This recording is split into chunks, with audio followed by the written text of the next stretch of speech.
Well, hey guys. Hello. It's been a while since we have actually done a video, and it's already the end of February. I know, we haven't talked to you since last year. I know, The it classic seems joke. crazy. Time is going past. We've had a snowstorm since then, and it seemed like weather last week, but now it's getting cold again. So, we're gonna catch you up real quick on a lot of things that are going on, and some of the stuff we had in January from a ministry standpoint was really cool. We did. The last week of January, the last Wednesday, we had Marcus McFarling in Myrtle Beach. We took him to Myrtle Beach Middle School and did a school assembly with 1,100 students.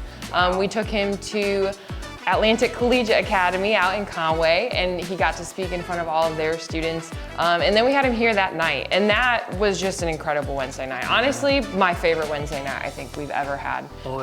His story just connected so well to the students. He captivated everyone he spoke to, whether it was at the middle school, at ACA, or here, and it was an emotional night. It was a good one though, and his whole message, at least here, was strictly the gospel, which was just really cool. And the cool thing is you could hear a pin drop. Yeah. I mean, he had their attention, which is not always the case on Wednesday night. But we also have a lot of stuff coming up that we're working on that's in the works. Some of these have been prayer requests over the years, and I say over the years, some of these aren't new things. But one of the things that we are working on right now and have a grant request in for, and actually the drawings, is an outdoor patio. We're looking at taking our side parking lot, which I say parking lot, only has 4 parking spots, and converting it into an outdoor space that allows us to just have an extra space to hang out with teenagers. You know, just to kind of get away from the noise on a Wednesday night or whatever event it is, and have a conversation that might be a little hard to take place inside. We already use that space, we just kind of convert it into an outdoor patio from time to time. But like on the night with Marcus, we have fire pits we bring out, we have s'mores. Sometimes we'll put an outdoor movie screen out there, and and cornhole's always out there. So it's just quieter, like you said, nice to have conversations. Quieter and outside. Now, from what we do to what we're going to, is gonna be an incredible conversion to that space. Now it's still asphalt with stuff that we put out there, but it's gonna be really cool to have that done. Since the beginning of the year, we've also had, just to our regular Wednesday night, we've had a number of first-time guests. Yeah, we've had 32. And that is, again, we've only been back for a little over a month. Well, no, actually almost 2 months because it's almost March. But that is just really cool as we continue to get into these schools and meet more students and get them here. So they do have the place to go along and grow, and it's safe. Yeah, and it's cool. And it's so diverse students, and some of these kids are coming from distances away. Yeah. It's not just downtown. Andrews. And yes. We had a student from Andrews the other day. It's really cool to just see kind of what God's doing with the group of students that are coming. It really is cool. Another new thing that we're working on is something that we've done in the past. I can't reveal too much right now. So this is a teaser.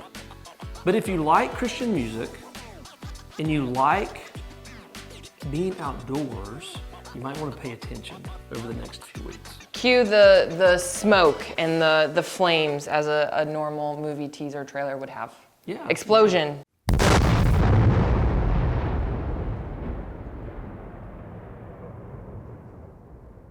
Now, as we close though, we're working on something that's a lot more serious and something we don't really have a lot of time to tell you about. But it really is something that we've worked through. Every time we do something at Ground Zero, it's very strategic, it's very specific.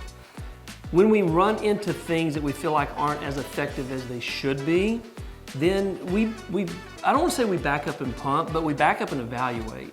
And one of the things that we really have a heart for is, how do we really take these students further in their faith?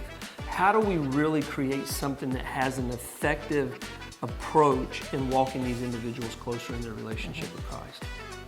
And that's something that we are in conversations about now as a staff, and we actually have an idea. So I'm just asking you, we share this with you, not to tell you what it is right now, because we're still trying to figure it out, but to be praying for us. Because it's a serious thing, it's a big part of who we are, and although there are some things that work, we want to find things that work really well and create powerful life change. And so this approach that we're talking through and praying through right now may take us a while to develop, but we are excited about this approach to developing students' faith. So be praying about that for us. So we told you there was a lot. There is. And it's been a while. you know, it has. It's February, end of February. So we've got a lot of stuff that we'll be sharing with you. And because it's the end of February, you might want to go ahead and be getting those Christmas trees out because it's just around the corner. We have a lot of other holidays before then. So get your Christmas tree out. We'll see you next time.